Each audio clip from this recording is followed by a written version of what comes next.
Good morning and welcome to the third lesson on the Middle English period. Uh, you know, Middle English period I have divided into say 4 to 5 sections.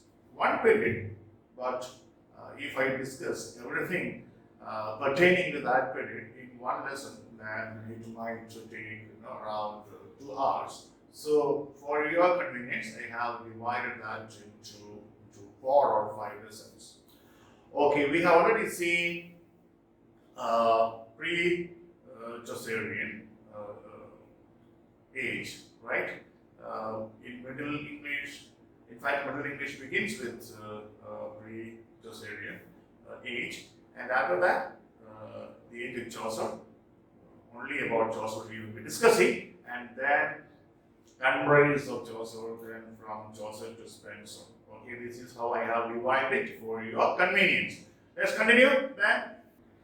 First, we will look at, okay, this is the topic, the age of Chaucer. Topic 12.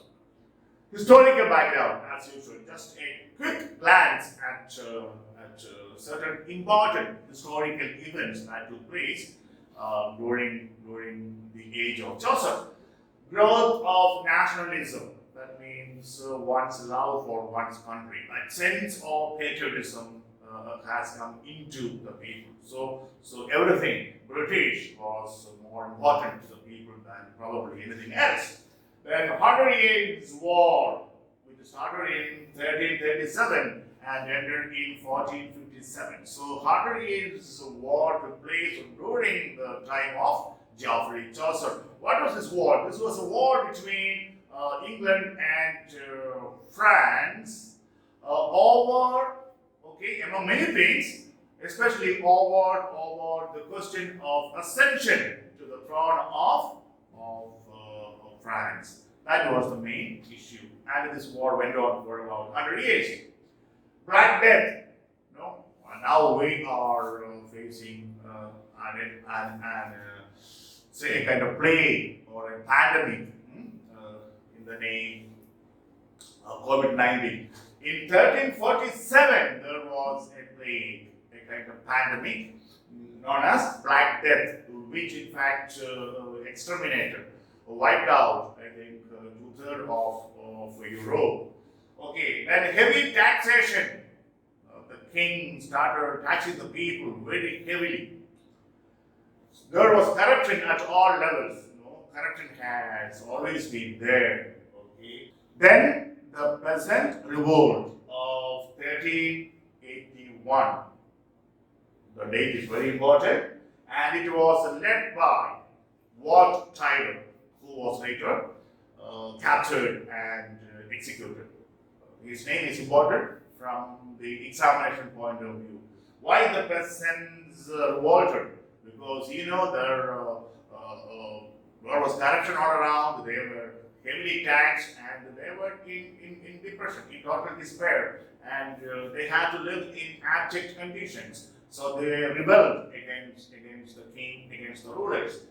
And the revolution of 1399, in this revolution, Richard II was overthrown by Henry IV. Okay. What were the literary features of the period? Number one, the dawn of new learning, the advent of new learning, a kind of new attitude towards life, a new approach towards life. Probably the Renaissance was already in the air, and people started thinking and acting quite differently. And they were also not very happy to accept things as told to them by the church or by the leaders. No, until then, people accepted everything traditional, everything conventional, without questioning, without raising an eyebrow. But now, the people started questioning things, and they were quite apprehensive, quite skeptical about taking things for granted. So that kind of questioning spirit began to take roots in the people. Standardizing of English. English was more or less standardized from the time of Chaucer, and of course it finds its blossoming in Shakespeare later. When a curious modern node begins, a curious modern node means a kind of modern thinking began to take place among the writers and among the people. Foundation of English prose style by Mandeville and Mallory. Mandeville and Mallory. They were great prose writers of the period. Now, let's have a look at Chaucer's life briefly before we come to his works. In this lesson, I discussed only Chaucer and his works. Okay. Born in London in 1340, the exact date is not agreed upon by scholars or Chaucer scholars, no. But now it is more or less decided that he was born in the year 1340 into a middle class family of wine merchants. Wine merchants family he was born into. When he grew up, he served in the military and was once captured during action. He was captured, then of course released. Then later entered the royal family. Those days, entering a royal family and serving the family was considered to be a great honor. And since Chaucer's father was a great influential man, this was possible for Chaucer. Sent on several diplomatic missions, with other countries. He was sent to other European countries on diplomatic missions by the king. Now, whatever comes, 1 or 2 or 3 points here are very, very important from the examination point of view. I have underlined those.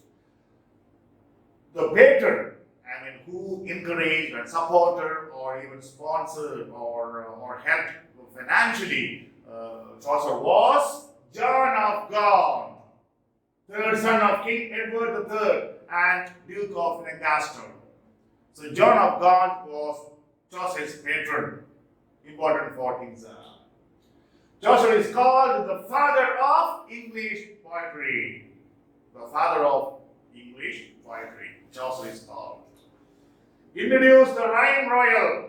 You know what rhyme royal is. Now you realize why I taught you all those things prior to these lessons. Stanza form, this rhyme royal stanza form was introduced to English poetry by Chaucer. What is that? 7-line stanzas. This is important from the examination point of view. This was asked once. What is the question?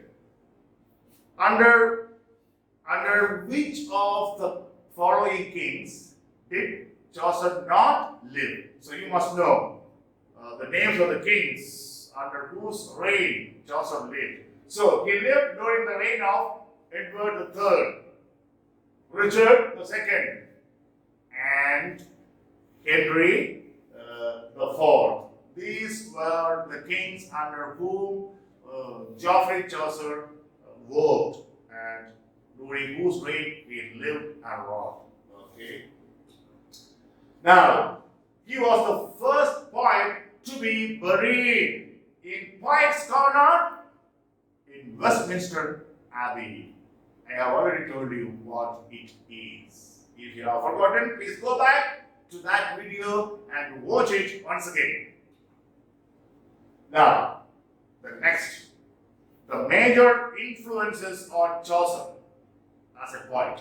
How many writers or who were the most prominent writers who had influence on Chaucer as a man, as a literary figure, and as a poet? Okay. The Consolation of Philosophy, written by the Roman philosopher Boethius, had a great influence on Chaucer's life and art. Remember this. Moreover, Dante from Italy, Petrarch from Italy, Boccaccio from Italy, and Ovid from Rome. And Ovid was Chaucer's favorite poet, Roman poet, not a poet. Okay. Chaucer's poems are, now listen carefully, Chaucer's poems are customarily, traditionally divided into three stages. What are those stages? Let's look at it. The French stage means the poems which were influenced by French literature or French way of writing. Second one, the Italian, again, those poems which have a lot of influence from Italian poets. And the English stage, which of course is something very national, something very British or very English. The Englishness, okay, can be found in the poems of this stage or period, in his development or in his career as a poet. Okay, now we take the French stage, most important poem, the Book of the Duchess. It is written in dream vision genre. Very important from the examination point of view. Take note of all those poems written by Chaucer which belong to the dream vision genre. Important for exams. Okay. Now, what's the poem about? It was composed as an elegy on the death of Blanche. Who was Blanche? The wife of John of Gaunt. When Blanche, the wife of John of Gaunt, Chaucer's patron, okay, died, he wrote an elegy, the Book of the Duchess. Okay. Next one, the Italian stage. So the major poem from the French stage is the Book of the Duchess, and the Italian stage now, the House of Fame. It is a poem again belonging to the dream genre, the dream vision genre. You know what the dream vision genre is? The narrator or the speaker or the poet falls asleep and then has a dream, and the whole story is narrated in that dream form. This is known as dream vision genre. Okay? The dream of the road, remember? Okay, from Old English, don't forget anything. It is a meditation on the nature of fame. What is fame?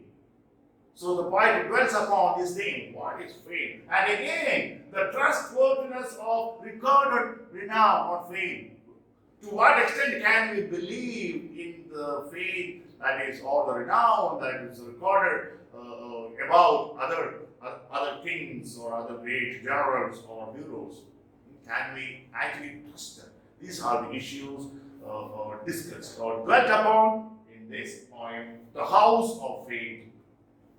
The Parliament of Fowls means birds here. The spellings are Chaucerian spellings. The Parliament of Fowls. It is written in rhyme royal, not a poem, for exam, and is again in dream vision genre. Rhyme royal, the Parliament of the Fowls. What is it about? This is considered this poem is thought to celebrate or commemorate the marriage of Richard II, the king, to Anne of Bohemia, and it describes a conference of birds. So many birds come together, and why do they come together?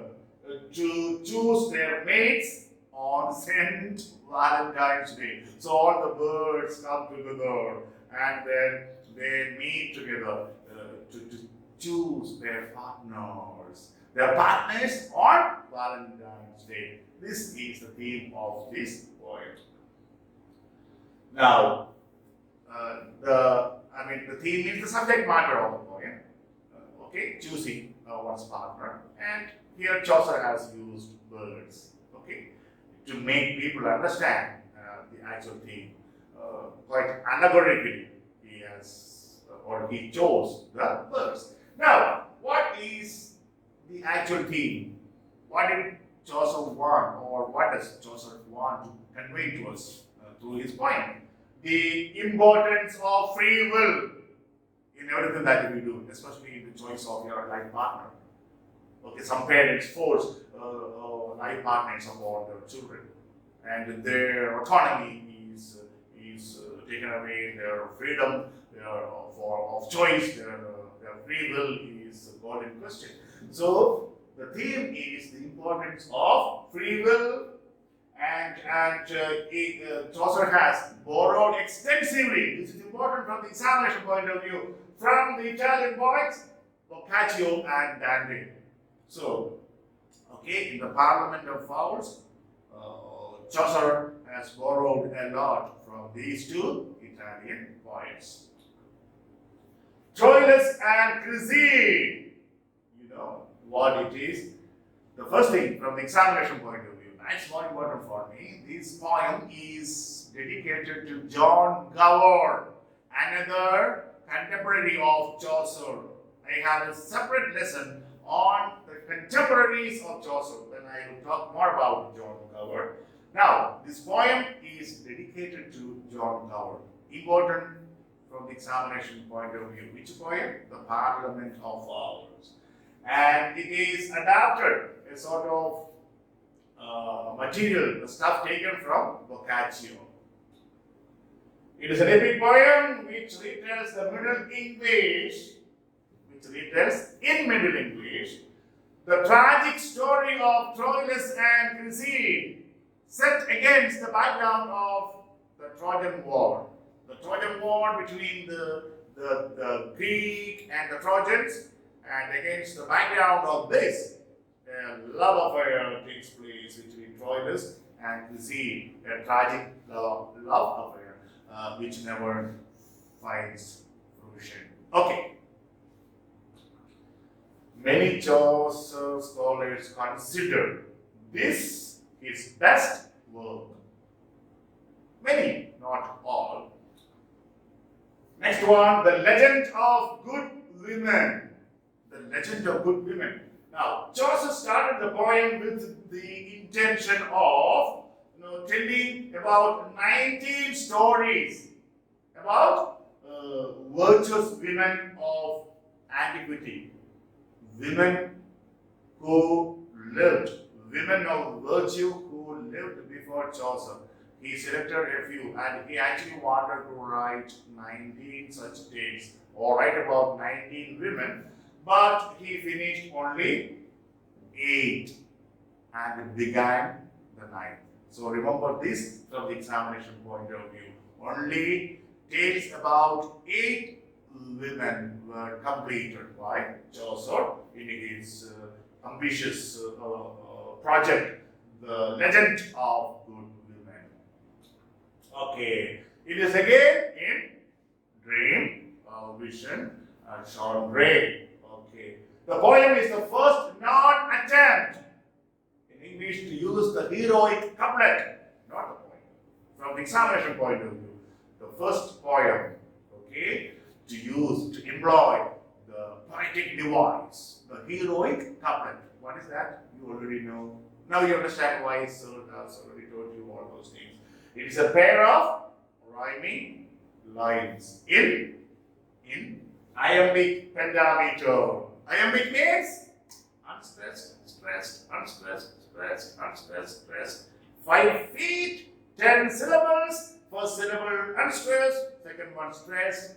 Iambic pentameter, and 2 successive lines rhyming together. It's a couplet. Okay, remember this. Now the English stage, the last stage, the English group contains work of the greatest individual accomplishment. You know what I mean. What is the greatest poem of Chaucer? This is going to come very soon. Prologue to Canterbury Tales. Okay, it is a description of 30 pilgrims who are ready to visit Canterbury Cathedral, the Canterbury Cathedral, to pay homage to Saint Thomas Becket. Now, who was Thomas Becket? Very quickly, I go over this. You know, Henry the second was the ruler, okay, at that time, and Thomas Becket and Henry the second grew up together as boyhood friends or even as youth and adult friends. They were very thick friends, and when Henry II became king of England, he appointed Thomas Becket the Chancellor, the highest position, maybe second only to the king, and he did quite well. And at this time, when the Bishop of Canterbury died, Henry II, taking this opportunity, quickly appointed, like he ordained Thomas Becket priest, and within a few months he ordained him bishop and appointed him as the head of Canterbury Cathedral, the bishop of Canterbury, and the head of the church probably there in England. You know why this happened? Because those days the church had tremendous power and influence over the state, over the kings. The Pope had unimaginable power over the state, over the kings. It was he who crowned them even. And King Henry II thought if the bishop is or was a good friend of his, and there was someone who would really agree with him on certain policy matters, then the rule would be very easy. That was his intention. So he appointed Thomas Becket. But the moment Thomas Becket was appointed Bishop of Canterbury, he was in a conflict. What was conflict? Whether he would surrender everything to the state, to the king, or he would surrender everything to God, to God's will. Okay, head of the church. He had the first priority to look after the welfare of the people, of the sheep who were kept under his guardianship. Anyway, the role of Henry II continued. Here, Thomas Becket continued as the Bishop of Canterbury, and very soon friction started between the two on certain policy matters. Thomas Becket did not surrender his will or the will of God, the will of the church, to the whims and fancies of Henry II. So started the confrontation. It's a long story. I'm just giving you in a nutshell what actually happened. So the conflict grew, multiplied, and finally Thomas Becket had to flee away from England to take shelter in France, and he did that. And after some time, the compromise was made, and Becket came back to Canterbury. But again, when he came back, he cancelled or declared null and void some kind of appointments made by some other bishops during his absence. During this time, Henry II was in Paris, in France, for a royal visit. And at this time, the news reached him that Becket again was at his work, that he was again doing things that the king didn't like or didn't want him to do. And in a moment of anger, Henry II, it is said, uttered a few words like, "Isn't there anyone to get rid of this thorn from my flesh?" Wow. About 3 or 4 knights, soldiers, heroic soldiers, heard these words from the mouth of the king. And without telling anyone, even the king, they took off for Canterbury on the horseback. And they came to the cathedral. When they came to the cathedral, the bishop was celebrating Mass, and there were very few people in the church. The cathedral, and the knights straight went to the altar and started arguing with the bishop. And finally they struck him. They struck him with their sword, and he knelt down, bleeding, and his skull being broken, blood oozing out of him, and he knelt down, praying to God. He died.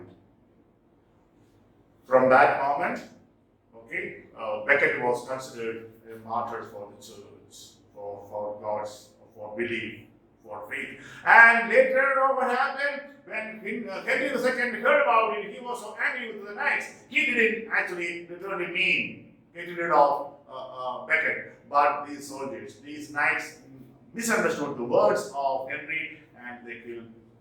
And later, Henry II went to Canterbury, it is said, and sort of half naked.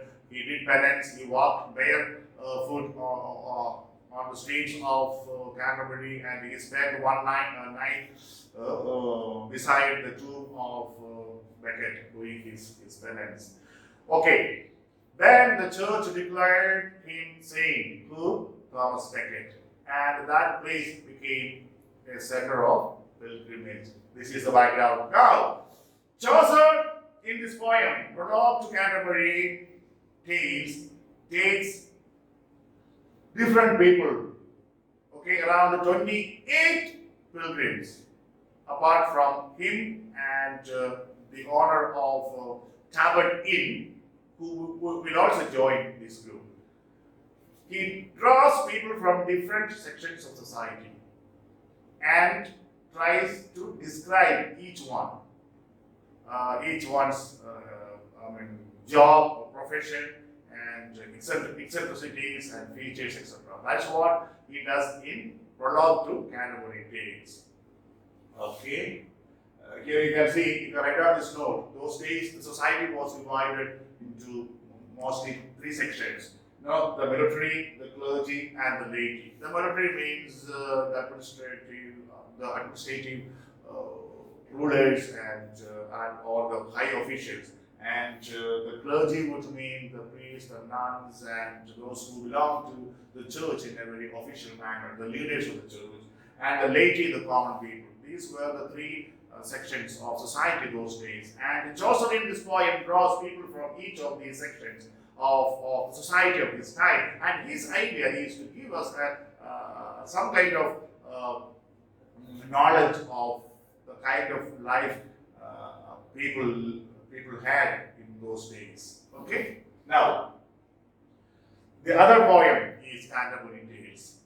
In Prologue to Canterbury Tales, Chaucer describes all the pilgrims drawn from different strata of society of that time. That is Prologue to Canterbury Tales. Now, Canterbury Tales, what is it about? This is considered Chaucer's, greatest achievement. Okay. And for this poem, he is indebted to Boccaccio. Remember that from the examination point of view. Now, this is important from the examination point of view. 30 pilgrims, including Chaucer and the narrator, including Chaucer and Harry Bailey, the owner of Tabard Inn in London. In Tabard Inn, 28 pilgrims plus Chaucer the poet, 29, plus Harry Bailey assembled. And these 30 together will be moving to Canterbury. Those days it was difficult to go alone because a lot of robbery and waylaying and all was there. That means people would be attacked and robbed off if they traveled alone. So they always moved in group. And here, 30 of them would be now moving towards the Cathedral of Canterbury to pay homage, honor to Thomas Becket. Now, this is again, kind of a poetic device. It was not that this is not real, not that Chaucer had 30 of them went to Canterbury. No, it's only imagination. This is Chaucer's style. It was decided by Harry Bailey that, or they together decided that during their outward journey to Canterbury, each pilgrim were to narrate two tales of their own choice. And on the return, again, 2 tales each. So 30 multiplied by 4 is equal to 120 tales. That was the original intention.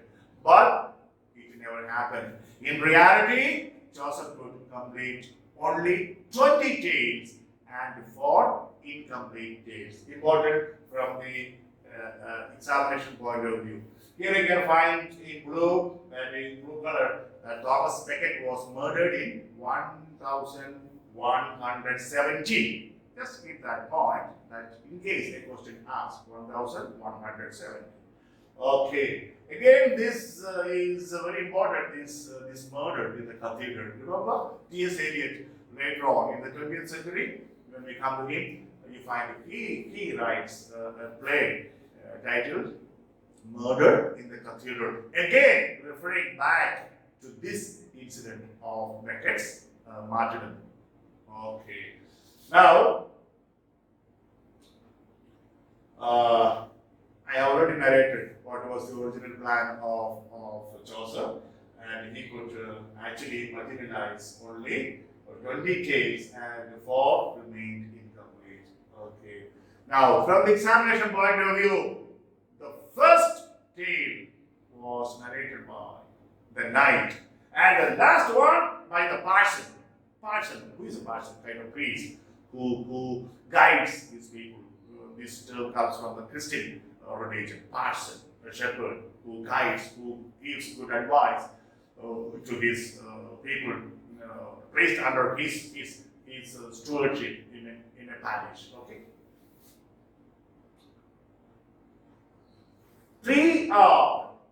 There are 2 prose tales. So 18 tales are in verse, and there are 2 prose tales.